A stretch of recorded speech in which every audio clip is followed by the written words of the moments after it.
Yeah, I guess there's definitely a comfort in knowing that you've got like the leveraged position.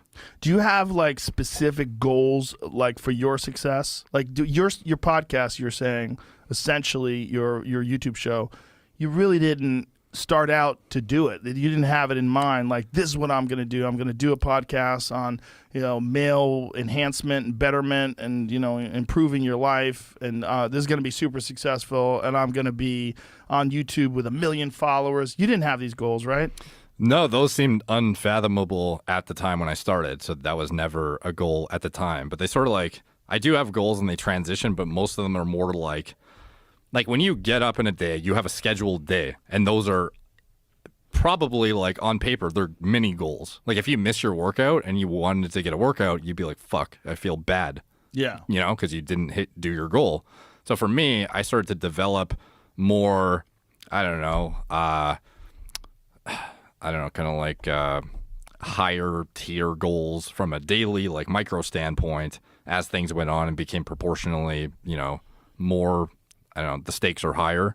So I would, for example, when I wanted to grow faster and I just saw the opportunity of what my channel was doing, I went from posting once a week or something to once a day. And then after that, I went to twice a day.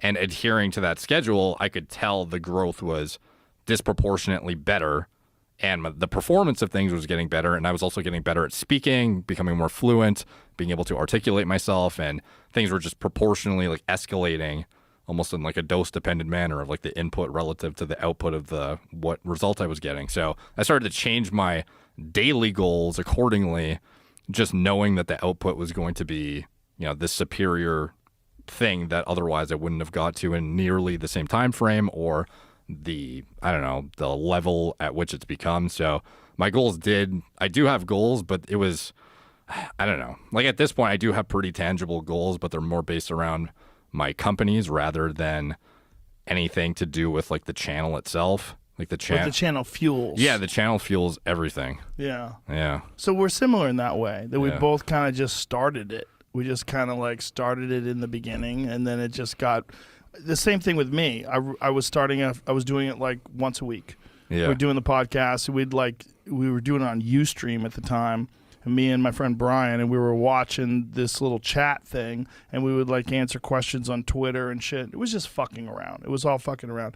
And then when the numbers started rolling in, and then I got better at it too. That was the other thing. It's like I realized somewhere along the line, like a couple years in, like this is something you can actually get better at. Yeah. You get better at conversations.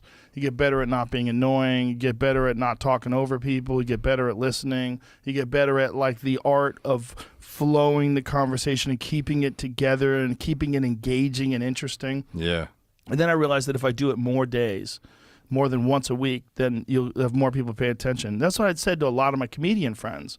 At the time, they were like, why do you do so many fucking podcasts? I go, dude, you should do more too. Yeah. I go, the more you do, the more people will watch it. They become addicted to it. It's like it becomes a part of their life, and you give them content, and in return, they come see you do stand-up. You have a successful show. You get advertising revenue.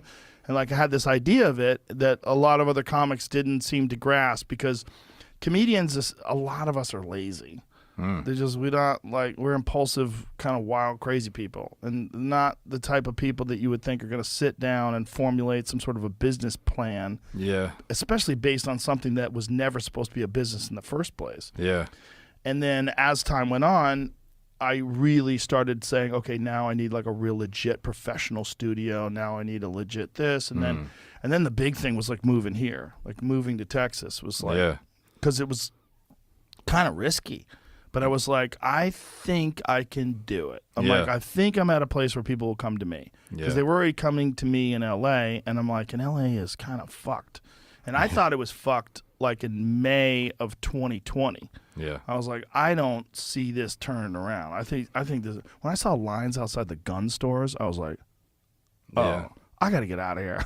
No, like you moving at the time you did is like the equivalent of some guy getting in like early on Bitcoin, like almost like I'm sure the prices here are all like jacked through the roof. Well, once Elon moved here too.